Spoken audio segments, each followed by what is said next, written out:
Hola!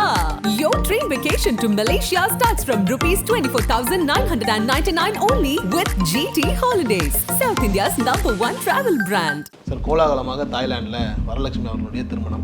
உண்மையிலேயே இந்த பேர் எங்கே ஃபார்ம் ஆச்சு? உண்மையிலேயே அவர் யார் தான் அந்த நிக்கோலஸ்ங்கிறார்? ஒரு 10-15 வருஷத்துக்கு முன்னாடி ஏதோ ஒரு ஃபங்க்ஷனில் சரத்குமாரும் அவர் மீட் பண்ணியிருக்காங்க.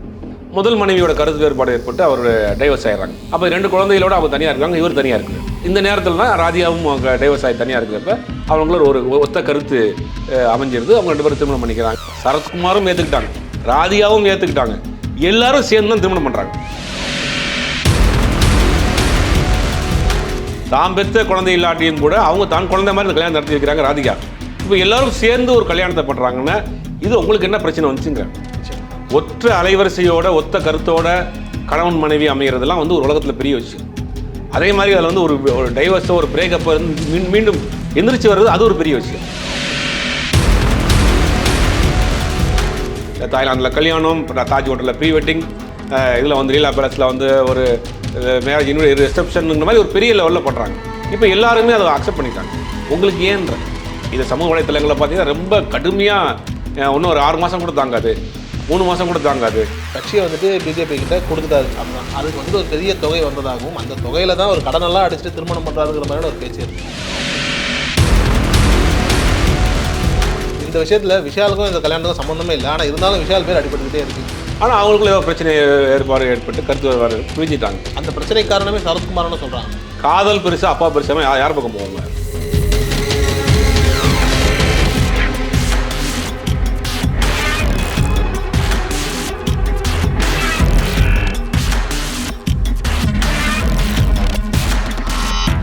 ஆகாயம் நேயர்களுக்கு வணக்கம். நான் உங்கள் அஷ்ரஃப். இன்று நம்மோடு இருப்பது சினிமா மற்றும் அரசியல் விமர்சகர் சுபேர் அவர்கள். சார் வணக்கம். வணக்கம் சார், கோலாகலமாக தாய்லாண்டில் வரலட்சுமி அவர்களுடைய திருமணம்.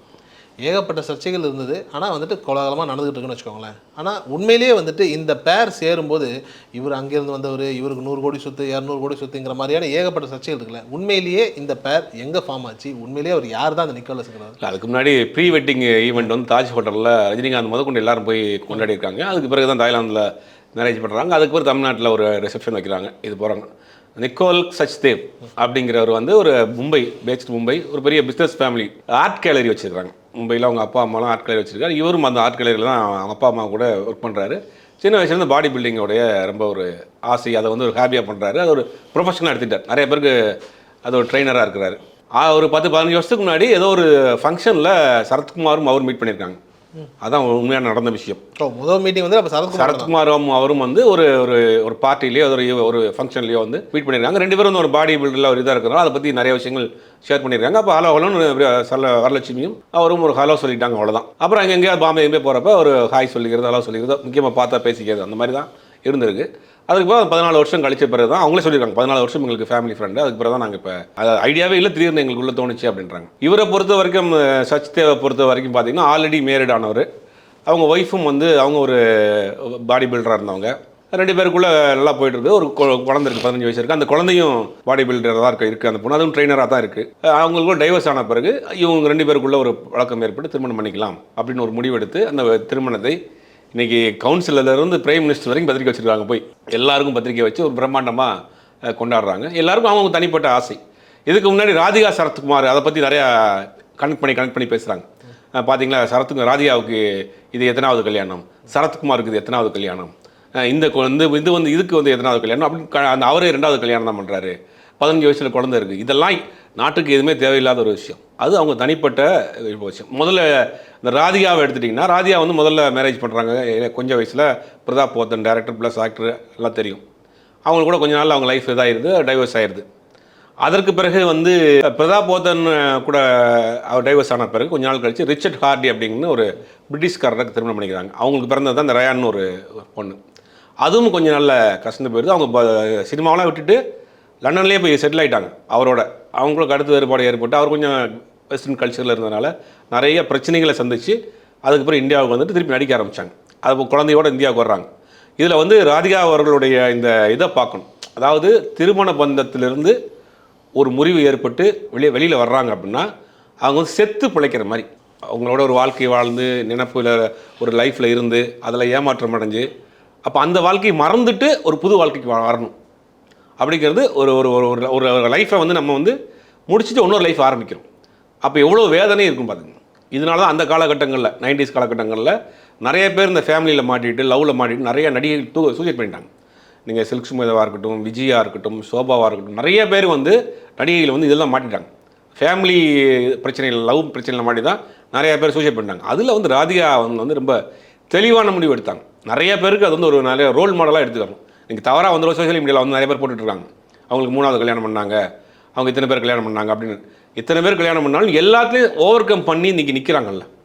முதல் கல்யாணம் பண்ணுறாங்க ரொம்ப குறைந்த வயசுலேயும், அது ஃபெயிலியரு, டிவோர்ஸ் ஆயிடுச்சு.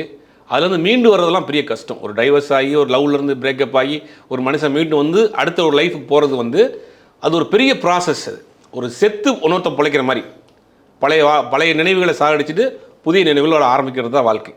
டைவர்ஸாக இருக்கட்டும், பிரேக்கப்பாக இருக்கட்டும். அந்த மாதிரி வாழ்ந்துட்டு ஒரு வாழ்க்கையை முடிச்சு 6 வருஷம் வாழ்கிறாங்க பிரதாபத்தன் கூட.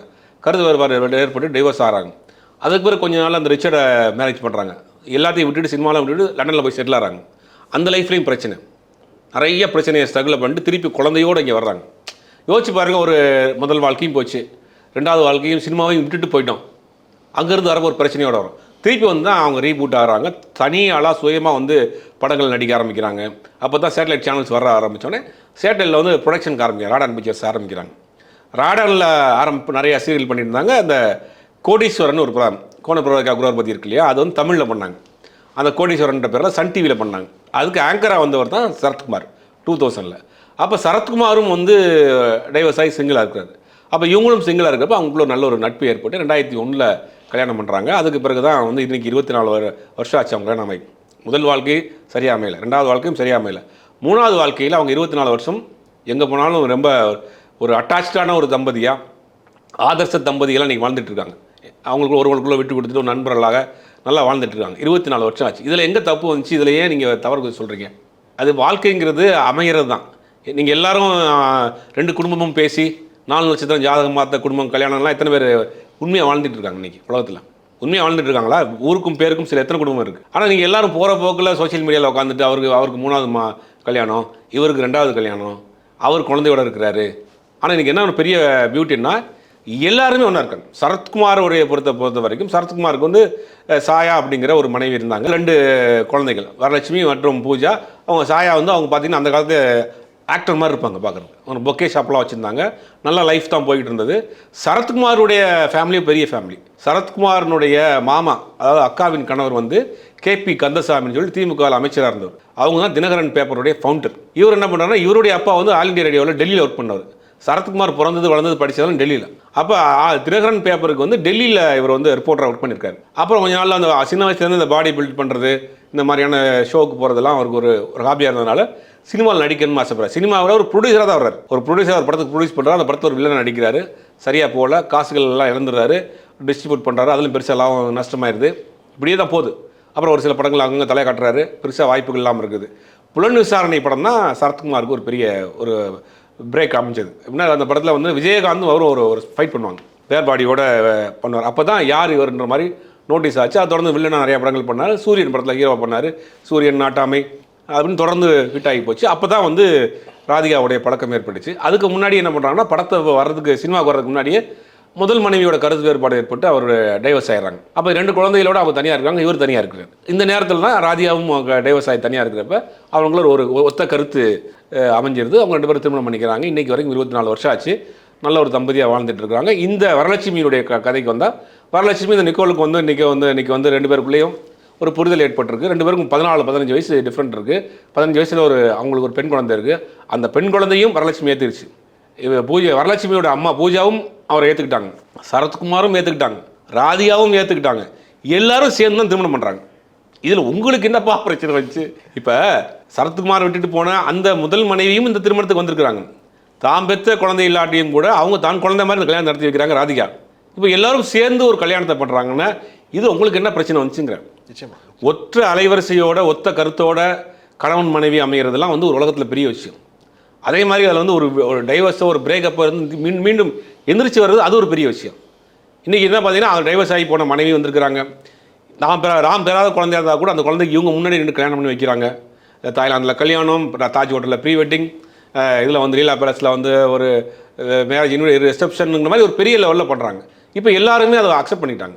உங்களுக்கு ஏன்ற நிச்சயமாக இதை சமூக வலைத்தளங்களில் பார்த்தீங்கன்னா ரொம்ப கடுமையாக இன்னும் ஒரு 6 மாதம் கூட தாங்காது, 3 மாதம் கூட தாங்காது. உங்கள் வீட்டில் அப்படி நடந்தால் தான் நீங்கள் ஒத்துக்குவீங்களா? திருமணம்ங்கிறது வந்து எல்லாரும் ஒன்றா வாழணும் தான் பண்ணுறாங்க. ஏதோ ஒரு சூழ்நிலையில் அவங்க டைவர்ஸ் ஆயிடுது.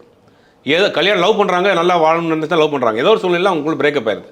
அப்படிங்கும்போது அந்த மாதிரி இதில் ஓவர் கம் பண்ணி ஒருத்தவங்க வர்றாங்கன்னா அந்த பழைய விஷயத்தை நீங்கள் கோட் பண்ணி அவங்கள காயப்படுத்துறது வந்து எந்த வித நியாயம்? நிச்சயமாக. அதே மாதிரி இன்னொரு பார்வை என்ன இருக்குது அப்படின்னா சார், இவர் கட்சியை வந்துட்டு பிஜேபி கிட்ட கொடுத்துட்டாரு, அப்படிதான் அதுக்கு வந்துட்டு ஒரு பெரிய தொகை வந்ததாகவும் அந்த தொகையில தான் ஒரு கடனெல்லாம் அடிச்சுட்டு திருமணம் பண்ணுறாருங்கிற மாதிரியான ஒரு பேச்சே இருக்குது. ஆமாம், அதுவும் சமூக வலைதளங்கள் எழுதுறது தான். யார் வாங்கினது பார்த்தது கிடையாது, கொடுக்குறது பார்த்தது கிடையாது. ஏதோ ஆனால் வந்து இன்றைக்கி மத்தியில் பாஜக ஆட்சியில் இருக்குது, ஒரு வலுவாக இருக்குது, தன்னுடைய கட்சியை அதில் பிளச் பண்ணிட்டார், நினைச்சிட்டார். அப்போ நமக்கு ஏதோ ஒரு பெனிஃபிட் இல்லாமல் நினச்சிருக்க மாட்டாங்க, ஒரு பதவியோ ஏதோ ஒரு பெனிஃபிட் இல்லாமல் அவங்க பண்ணியிருக்க மாட்டாங்க. அதுக்கும் இதுக்கும் அரசியல் வேறு. இது அரசியல் நிலைப்பாட்டில் நமக்கு நிறைய மாறுபட்ட கருத்து இருக்குது. இன்றைக்கி வந்து சரத்குமார் வந்து அவருக்கு வந்து ஒரு பின்னாடி ஒரு சின்ன ஒரு கூட்டம் இருந்தது. திமுகவில் எம்பி ராஜ்யசபா எம்பி ஆனாங்க. அதிமுகவில் 2 சீட் கொடுத்தாங்க, தென்காசியிலையும் நாங்குநேரிலையும் ஜெயிச்சு ஒரு கட்சியில் 2 எம்எல்ஏவோட தலைவராக இருந்தார். இன்றைக்கி அந்த கட்சியை கலைச்சிட்டு போய் பிஜேபியில் சேர்ந்து 10ஓட 11 நிற்கிறார். இதில் நமக்கு மாறுபட்ட கருத்து இருக்குது, மாறுபட்ட இது கொள்கை இருக்குன்னு வச்சுங்களேன். அதெல்லாம் ரெண்டாவது விஷயம். இந்த திருமண வாழ்க்கை, பர்சனல் வாழ்க்கை, சினிமா வாழ்க்கை மட்டும் நம்ம பார்க்குறப்ப இவங்க எடுத்துக்கக்கூடிய முடிவு வந்து அவங்களுடைய பர்சனல் லைஃப், அவங்களுக்கு எது மனசுக்கு சந்தோஷமாக இருக்கும், எந்த வாழ்க்கை சரியாக இருக்குமோ அதை நோக்கி அவங்க போகிறாங்க. அப்படிங்கும்போது அதை நம்ம விமர்சனம் பண்ணுறதுக்கு என்ன ரைட்ஸ் இருக்குது? உண்மைதான். அதே மாதிரி ஒரு தரப்பில் வந்துட்டு சொல்லப்படுது சார், அவர் வந்து மகளுடைய லைஃப்பில் நிறைய இடங்களில் வந்துட்டு கொஞ்சம் இடைஞ்சலாகவே இருந்திருக்காரு, இண்டஸ்ட்ரிக்குள்ளே வர வேணாங்கிறதுல தடை போட்டதுலேருந்து நிறைய இடங்களில். ஸோ அதனால் அப்பாவுக்கும் மகளுக்குமான உறவுலேயே வந்துட்டு நிறைய முரண் இருந்திருக்குன்ற மாதிரிலாம் இல்லை, அது தவறான தகவல். இப்போ பார்த்தீங்கன்னா அவர் எப்படி பெர்மிஷன் இல்லாமல் எப்படி நடிக்க வந்திருப்பாங்க? தொடர்ந்து நடிச்சிட்டு இருந்தாங்க. ஒப்படாப்படியில் ஆரம்பித்து தாரை தப்பட்டை வரைக்கும் நிறைய படங்கள் பண்ணாங்க. தெலுங்கில் நிறைய படங்கள் பண்ணிகிட்ருக்காங்க. இப்போ தெலுங்கில் ஒரு நல்லா நிறைய படங்கள் பண்ணிகிட்ருக்காங்க. அதெல்லாம் ஒன்றும் இதில் கிடையாது. ஆரம்பத்தில் வேணான்னு சொல்லியிருப்பார். எல்லாருமே என்ன செய்வாங்கன்னா, இப்போ பொம்பளை பிள்ளையா இருக்க வேணாம் அப்படிங்கிற மாதிரி அவரோட தாட்டில் இருந்திருப்பார். அதுக்கப்புறம் வந்த பிறகு அதை அக்செப்ட் பண்ணிக்கிட்டாரு. ராதியாவும் அக்செப்ட் பண்ணிக்கிட்டாங்க. அந்த ஃபேமிலி எல்லாருமே ஒன்றா இருக்கிறாங்க. அந்த ராதியாவுடைய 2வது கணவருக்கு பிறந்த குழந்தை அவங்களும் இருக்கிறாங்க. இவருடைய தங்கையும் இருக்கிறாங்க. இவங்களுடைய அம்மாவும் இருக்கிறாங்க. ராதியாவும் எல்லோரும் சேர்ந்து தானே பண்ணுறாங்க. அப்படிங்கும்போது அதெல்லாம் கடந்து போயிட்டாங்க. சார், இந்த விஷயத்தில் விஷாலுக்கும் இந்த கல்யாணத்துக்கும் சம்மந்தமே இல்லை. ஆனால் இருந்தாலும் விஷால் பேர் அடிபட்டுக்கிட்டே இருக்குங்கிறதுக்கான காரணங்கள் நமக்கு தெரியும் இல்லையா? அதை வந்துட்டு நம்ம எப்படி எடுத்துக்கிறது? அது ஒரு பாஸ்ட்டு தான், அது முடிஞ்சு போன ஒரு விஷயம். எல்லாத்துக்கும் ஒன்று இருக்கும் இல்லையா? அது மாதிரி அவங்க லைஃப்பில் ஒன்று இருந்திருக்கு. விஷாலும் வரலட்சுமியும் லவ் பண்ணாங்க, கல்யாணம் பண்ண போகிறாங்க அப்படிங்கிற மாதிரி நிறைய செய்திகள் வந்துச்சு. அது ஆல்மோஸ்ட் அது உண்மையும் கூட. ஆனால் அவங்களுக்குள்ள ஏதோ பிரச்சனை ஏற்பட்டு கருத்து வேறு பிரிஞ்சிட்டாங்க. அந்த பிரச்சனை காரணமே சரத்குமார்னு சொல்கிறாங்களே. இல்லை, அதுக்கு காரணம் கிடையாது. அவங்களுக்கு தனிப்பட்ட இல்லை. அப்படின்னா அந்த சரத்குமாரை மீறி அந்த பொண்ணு வந்திருக்கும் இல்லையா? காதல் பெருசாக அப்பா பெருசாக யார் பக்கம் போவாங்க? நீங்கள் காதல் பக்கம் தான், காதல் பக்கம் தான் போவாங்க. பட் இருந்தாலும் இங்கே அது காரணம் கிடையாது. அவங்களுக்குள்ளேயே சரியான ஒரு புரிதல் கிடையாது. விஷாலுக்கும் வரலட்சுமிக்கே ஒரு புரிதல் கிடையாது, பிரிஞ்சிட்டாங்க. சரத்குமார்னால தான் பிரிஞ்சாங்கிறதெல்லாம் வந்து நிறைய கதை சொல்கிறாங்க. இப்போ புது ஸ்கிரிப்ட்லாம் ஓட்டிகிட்டு இருக்கு. இப்போ அதெல்லாம் வந்து தவறான தகவல். இப்போ ஒரு திருமணம் பண்ணுறாங்க. இத்தனை தடைகளை தாண்டி எல்லாரும் மன கசப்புகளெல்லாம் நீக்கிட்டு ஒரு திருமணம் பண்ணுறாங்க. வயது வித்தியாசம் இருந்தாலும் கூட அவங்க வாழ்க்கையை நீ எப்படி அமைச்சிக்கிற போகிறாங்கன்னு வாழ்றதை வச்சு தான் இருக்குது. உண்மை. நிச்சயமாக வரலட்சுமி அவர்களுக்கு வந்து நம்ம வாழ்த்து தெரிவிச்சுப்போம் சார். ரொம்ப நன்றி sir. Hola! Your dream vacation to Sri Lanka starts from rupees 24,999 only with GT Holidays, South India's #1 travel brand.